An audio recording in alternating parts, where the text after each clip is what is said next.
రావణాసురుడి కూతురు హనుమంతుడిని పెళ్లి చేసుకోవాలని అనుకుందని మీలో ఎంతమందికి తెలుసు? రామసేతు నిర్మాణం జరిగినప్పుడు ఒక్కొక్క రాయి మీద శ్రీరామ్ అని రాసి నీటిలో వేశారు. అలా వేసిన రాళ్ళన్నీ నీటిలో తేలకుండా మునిగిపోవడంతో అందరూ ఆశ్చర్యపోయారు. ఎందుకంటే రామసేతు నిర్మాణం మొదలుపెట్టగానే రావణాసురుడు తన కూతురు అయిన సువర్ణ మత్స్యకన్యను పిలిచి ఇలా అన్నాడు: అమ్మా, నేను ఒక అమ్మాయిని ప్రేమించి గౌరవంగా లంకకు తీసుకొని వచ్చాను. కానీ ఆ రాముడు నన్ను చంపడానికని రామసేతు నిర్మిస్తున్నాడు.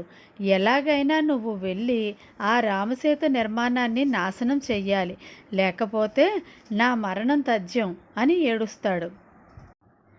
తండ్రి దుఃఖాన్ని చూసి తట్టుకోలేక సువర్ణ మత్స్యకన్య సముద్రంలోకి దూకి రామసేతు నిర్మాణం వైపు వెళుతుంది. అక్కడ వానరులందరూ రాళ్ల మీద శ్రీరామ్ అని రాసి రాళ్ళని సముద్రం మీద వేసి వంతెనలా కడుతున్నారు.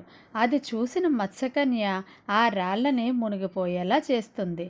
అది చూసిన సుగ్రీవుడు ఆ శ్రీరాముడు పేరు రాసిన రాళ్ళు ఎందుకు మునిగిపోతున్నాయి అని సుగ్రీవుడు హనుమంతుడితో చెబుతాడు.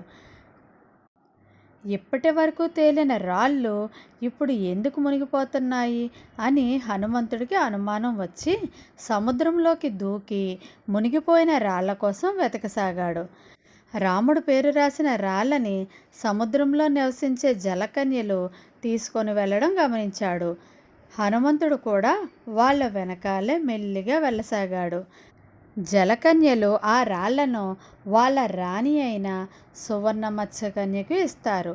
అది చూసిన హనుమంతుడు వెంటనే కోపంతో ఊగిపోతూ, ఓ మత్స్యకన్య, ఎందుకు ఈ రాళ్లను తీసుకుని వస్తున్నారు అని అడుగుతాడు. ఆంజనేయుడిని చూసిన మత్స్యకన్య తొలిచూపులోనే ప్రేమలో పడింది. నేను రావణాసురుడి కూతురిని. మీరందరూ నా తండ్రిని మోసం చేసి చంపాలి అని అనుకుంటున్నారు. అందుకే మిమ్మల్ని ఆపడానికి ఇలా చేస్తున్నాను అని మత్స్యకన్య అంటుంది. అప్పుడు వెంటనే హనుమంతుడు రాముడికి జరిగిన అన్యాయం గురించి చెప్పగానే, అయ్యో, నేను ఎంత పెద్ద తప్పు చేశాను అని బాధపడుతూ ఆ రాళ్ళని ఎక్కడి నుంచి తెచ్చారో అక్కడే పెట్టేస్తారు. ఆ రాళ్లను ఎక్కడ పెట్టిన తర్వాత ఆ సువర్ణ మత్స్యకన్య నన్ను వివాహం చేసుకో అని హనుమంతుడిని అడుగుతుంది. అప్పుడు హనుమంతుడు, నన్ను క్షమించు, ఈ జన్మకి నేను ఒక బ్రహ్మచారిని అని చెప్పి హనుమంతుడు అక్కడ నుంచి వెళ్ళిపోతాడు. ఈ కథ కనుక మీకు నచ్చినట్లయితే ప్లీజ్ లైక్ చేయండి, సబ్స్క్రైబ్ చేసుకోండి. Thank you.